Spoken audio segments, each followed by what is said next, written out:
The legend of Dwaraka is often remembered through the lens of Gandhari's lament, but the deeper spiritual and cosmic reality reveals a complex tapestry of divine timing, karmic debt, and the inexorable laws of nature. The rising tides of Adharma. After the Great War, the city of Dwaraka reached the zenith of opulence. Built upon land reclaimed from the sea with the permission of Varuna Deva, the Lord of the Oceans, the city was a marvel of gold and emeralds. However, with unparalleled luxury came a slow decay of the spirit. The residents of Dwaraka, once devout, began to neglect their sacred duties. The smoke of yajnas, sacrificial fires, that once nourished the gods grew thin. Instead of immersing themselves in godly service and the wisdom of the Vedas, the Yadavas became intoxicated by their own wealth and pleasure. This spiritual negligence deeply offended Varuna Deva, who saw his reclaimed land being used for vanity rather than righteousness.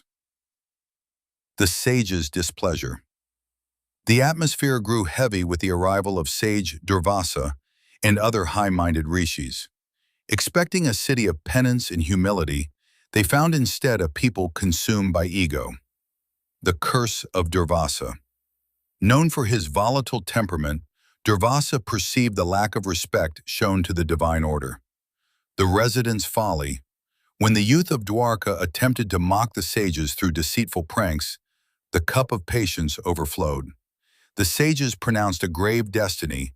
The city, born of the sea, would return to the sea. The foundation of Dwaraka was not just stone, but dharma.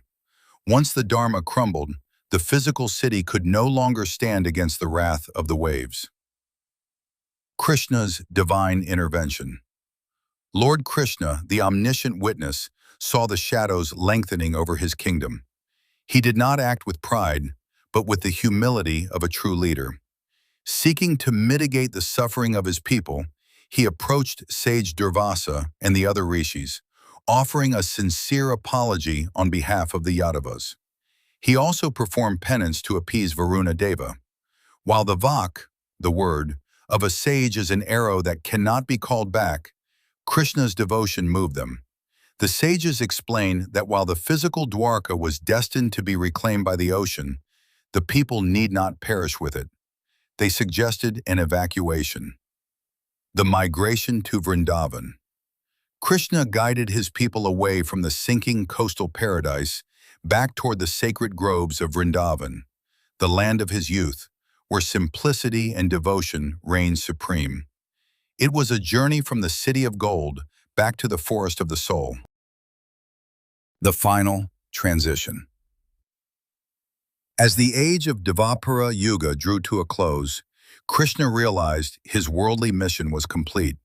He summoned Akrura, his trusted kinsman known for his vision and integrity. "I entrust the protection and guidance of our people to you," Krishna declared.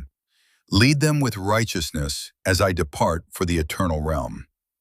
With his duties fulfilled, Krishna cast off his mortal frame and ascended to Goloka, the eternal abode. However, he did not leave the world entirely empty-handed. The legacy of the Syamantaka gem.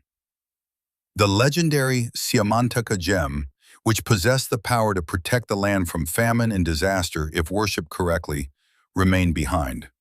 Krishna left this celestial artifact as a bridge between the divine and the mortal. According to this sacred tradition, the gem eventually found its way to the eastern shores of India. It was enshrined within the wooden forms of the deities at the Jagannath Puri temple in Odisha. Today it is revered as the Brahma Padartham, the divine substance, hidden within the heart of Lord Jagannath, vibrating with the living energy of Krishna's presence for all eternity.